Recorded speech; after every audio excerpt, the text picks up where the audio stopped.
We have a large group working on these documents, this document dump we got from the prosecutor, so to speak, of all the evidence presented to the grand jury over the last 3 months. Brendan Keefe joins us now. What's the latest? What'd you find out? This is more of Darren Wilson's testimony, which is extensive, and we continue to read through it. We already talked about the taser. There was one available, and he chose not to carry it because it wasn't comfortable. He was also asked about whether he had mace. He said, "I considered using my mace," here in the document.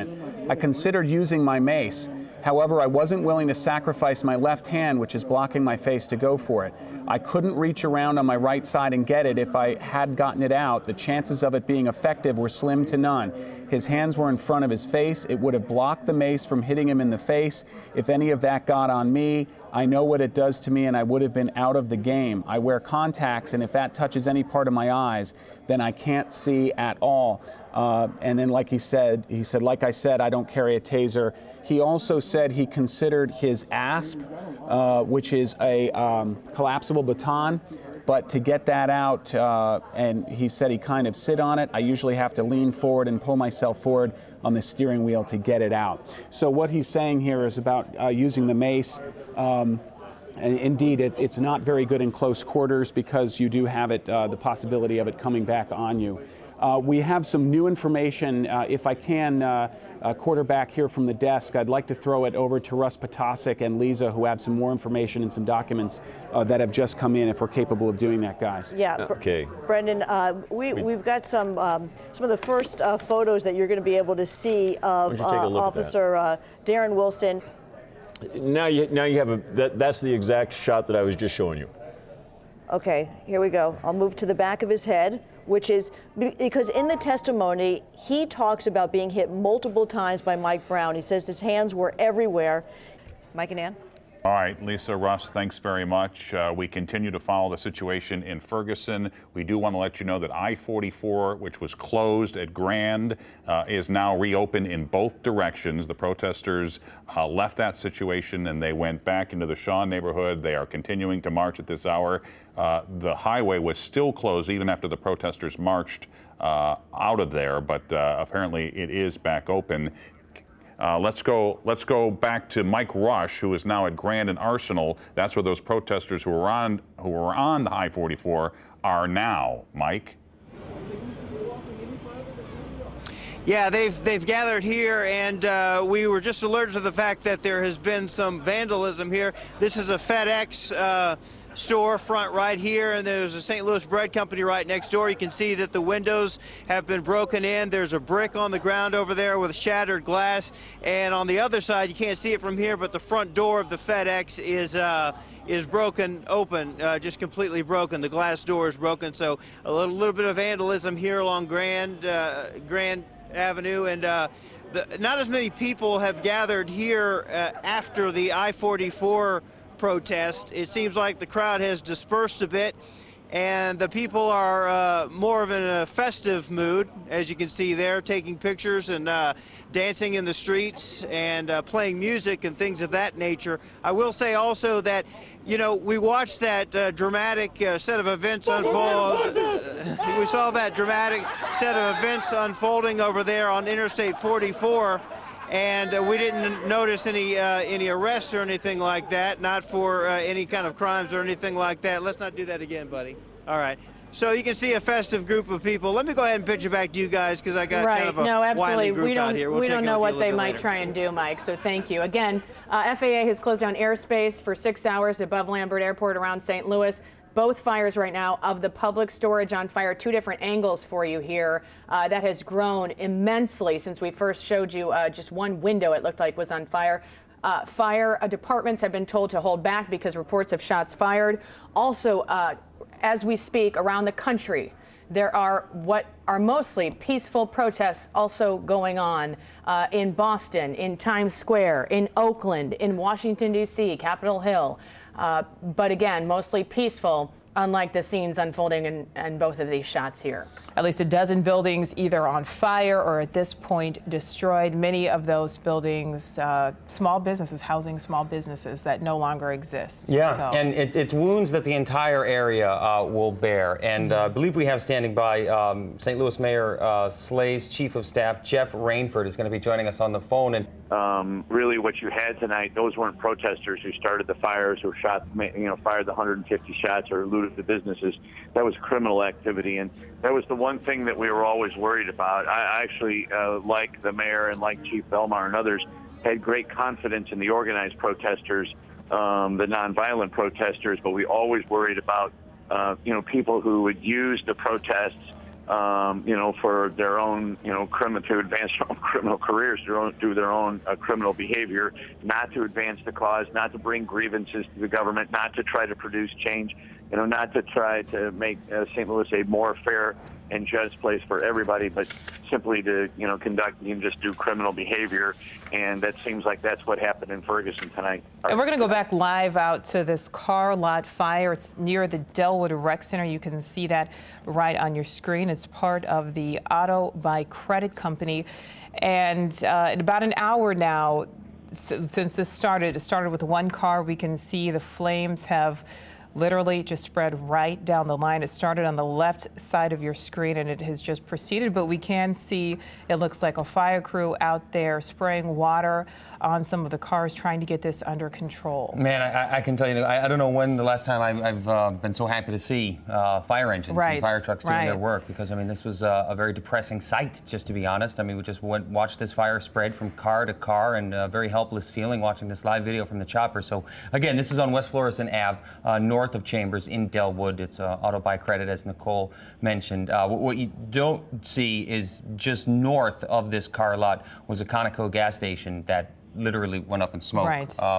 That is gone. And again, as everyone's been pointing out, you got to wonder if that business will come back.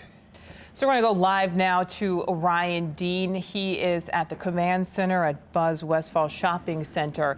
Hey, Ryan. Hey, so when the news conference we just wrapped up about 10 minutes ago, when they had it, they pulled up a pickup truck and they had bricks and cement blocks, also a handgun in that pickup truck to show evidence. They said these are the kind of things that were thrown at officers during the protest. You heard it here live. You had Chief Belmar from St. Louis County Police, also Catherine Ron Johnson from Missouri State Highway Patrol, basically very disappointed with the way tonight went. They spent the last couple of weeks, preparing, talking to the media, saying that they are ready. And also the message to the public was, let's show the world that we can demonstrate peacefully. Well, Chief Belmar says he did not see much peaceful demonstrations at all tonight. We have a full staff of social media experts helping us out, helping us navigate through this story. We have Gannett people who have come in. In a little bit, we're going to hear from Bree Smith. She's been tracking on some of the stories that have been trending. And it sounds like Bree is ready for us. So Bree, what can you tell us? What are you seeing out there? Well, last night we started using a hashtag STL Together, and it actually began trending across the country. And it's pretty amazing to hear the voices coming together about our community. And that's really what I want to share with you right now. And I also want to invite folks at home. I know this is so hard, and there's so much information, and there's so much with just the images and the video that we're showing you, but this community is really strong, and there are a lot of people praying to bring it together, and I'd love to hear any of your thoughts. So if you want to use that hashtag, it's STL Together. This first image I want to show you is actually shared over 1,000 times. And what you're seeing here, this is a tweet from Russ. He's working with us here. There's a gentleman standing in front of some armored vehicles with his hands up. Really powerful image. As I said, it was retweeted 10,000 times, sort of reminiscent of Tiananmen Square back in 1989. Russ saying what may become an iconic moment. One man stands with his hands up, blocking armored vehicles.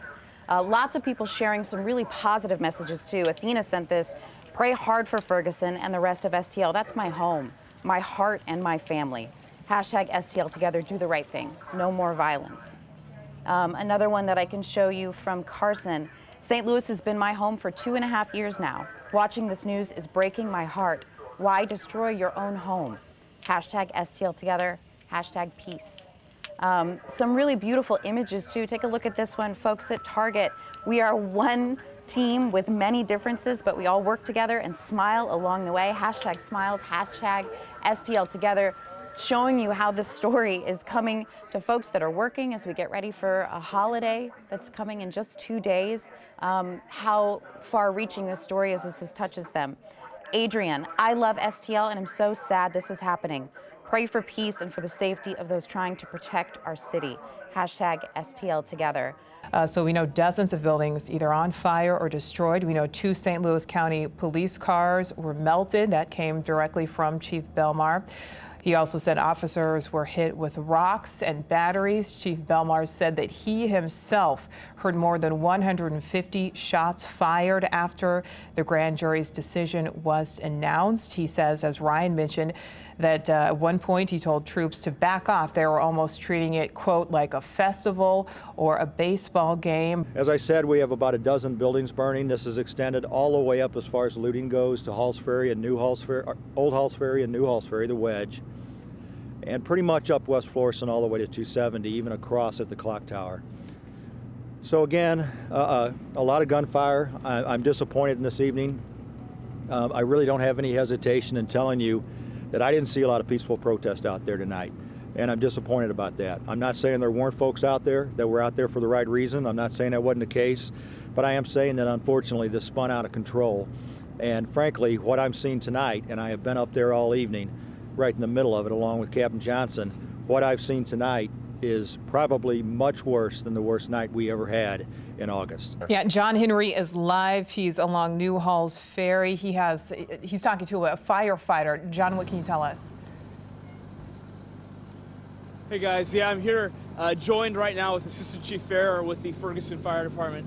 Thanks for meeting me here. Can you tell us a little bit about this fire and what you guys are doing, what you've been dealing with this entire morning? We have been fighting approximately 25 structure fires tonight, along with a car dealership where we lost 10 cars that were burned up. We're just moving from fire to fire. They were on the corridor of Florissant Road, West Florissant, and here on New Halls Ferry. So 3 different areas, and it's just been hampered by people not allowing us to get to what let us do our job. With dealing with 25 structure fires, I mean, I know the Ferguson Fire Department obviously can't do it all alone. Tell me about all the help that you guys have out here. We have help from all over St. Louis and St. Charles County have come in to assist us. You're absolutely right. We cannot do it by ourselves, and we cannot even do it with our local people, that we have to go outside of the area to bring in help or something like this. What's the situation right now in West Florissant? Have you guys? We have things pretty much under control. I think we're working 5 or 6 active fires right now. Now we're going in and doing the hot spots and mopping up and making sure that fires don't go any further. We're having to deal with the gas to the buildings. We're having to get locally gas to come in and shut it off. Again, it's strictly a defensive mode now. Earlier we attempted to make some offensive attacks. We were run out by gunfire, and we can only do so much. Absolutely. We want to keep our coverage in North County, but now we're going to head over to Lambert Airport. One of our visiting reporters, Faith Abube, is there live. And Faith, we're hearing there were some temporary flight restrictions out there at Lambert. Yeah, the FAA issued a temporary flight restriction earlier in the night yesterday, and 5 flights here at Lambert were affected. These were incoming flights coming from other parts of the country. Those flights had to be rerouted to other parts of the country, including one that ended up in Denver. There was a college student from Chesterfield trying to get home for Thanksgiving, and she had to be rerouted to Denver, where she is now in limbo, waiting for family members to perhaps fly to Kansas City and then drive to pick her up and then come back home here. Now let's show you what's happening here at the airport right now. If you look at the flight information board, right now there are 2 cancellations on the departure side. There's a flight to Phoenix that's canceled right now, and a flight to Vancouver that's canceled. We have no idea if it has anything to do with the temporary flight restriction. Right now, though, the airport here is slowly waking up this morning. For about an hour or so here, it was dead quiet. No one was here. But now, finally, there's a flight that's leaving in about an hour, so people are finally coming in slowly to check in for those flights. Again, the flight restrictions just affected only 5 inbound flights here at Lambert International. Several of those flights were rerouted to other airports across the country, and so we're waiting for those to come in maybe later on today. There was some protesting in the Shaw neighborhood last night. Cheyenne, I know we saw some business owners boarding up very early this morning. Kind of what's the scene out there right now? Yeah, crews were out here late last night, well until the early morning, boarding up windows and trying to do what they can to salvage what they could. They've hired crews to come out and help the situation. Now, take a look at this FedEx building. You can see right through the door here, this whole door was slammed in. You can see glass shattered all throughout the store, candy bars tousled, refrigerator busted open, and the bottom right cabinet looks like it was kicked in. It appears someone got inside of this building and didn't do significant damage, but a lot of damage. Business owners say it could have been way worse than this, though no one was hurt. And take a look over here. We see trash cans toppled and Panera Bread experiencing some of the same vandalism that FedEx did. This all because of hundreds of protesters in the streets. They tell me, though, it started out quiet, but they felt as though there was an aggressive police presence here. And when they put on their riot gear, that's when things started to turn ugly. I have more on the story coming up for you. Reporting in Tower Grove, Cheyenne Malone. All right, Cheyenne, thank you. There's a specific hashtag that actually was trending across the country last night when the violence began to erupt. It's hashtag STL Together, and I think that there is so much beauty that is coming through in this. Voices of healing, voices of love, voices of patience, voices of a lot of hope here. And I did want to share some of those. And I want to invite folks at home right now, if there's something that you want to share, if you want to get your voice heard, use this hashtag, and we're going to make sure that your voice is a part of this story as well. So this is honestly one of my favorites that came through. This is from Emily. Our voice was and always will be the most powerful weapon we possess. And I do think it's so important to get that collective voice of healing together as we move forward.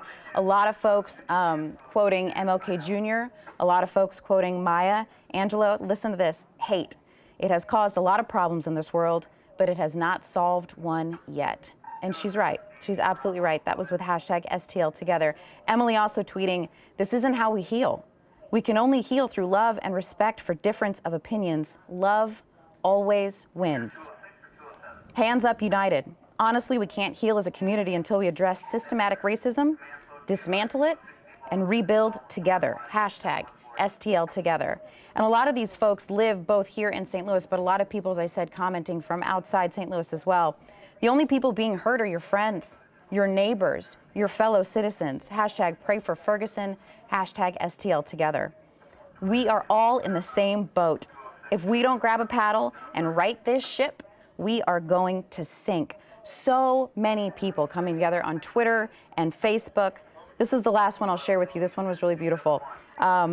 Hoping for peace to prevail after a very tragic night of senseless burning, looting, vandalism, and riots in Ferguson-Dellwood that sadly overshadowed the peaceful protesters who did their best to remain peaceful at various sites across the STL metro area, the nation, and the world following the grand jury decision. You know, Pat, Nicole, I was talking to Farah Fazal when she came back from her live shot earlier, and she was describing the scene to me when she saw some folks damaging an antique store, and the owner of the store was actually begging these agitators to stop. That was her livelihood. It was her antique store, and she was begging them with tears in her eyes, please, don't do this to me. Don't hurt my business. And they did it anyway. And it's so important, I think, to recognize that the folks that are being violent are not the loudest voice in this city. They're not the loudest voice in this community, and it's not the majority of opinion. The majority of folks want peace. They want healing. They want to work together. They want to rebuild. And so we encourage you to be a part of this conversation. We're going to continue to tell that part of the story because it is the most important part of the story. It's the part that's going to move us forward.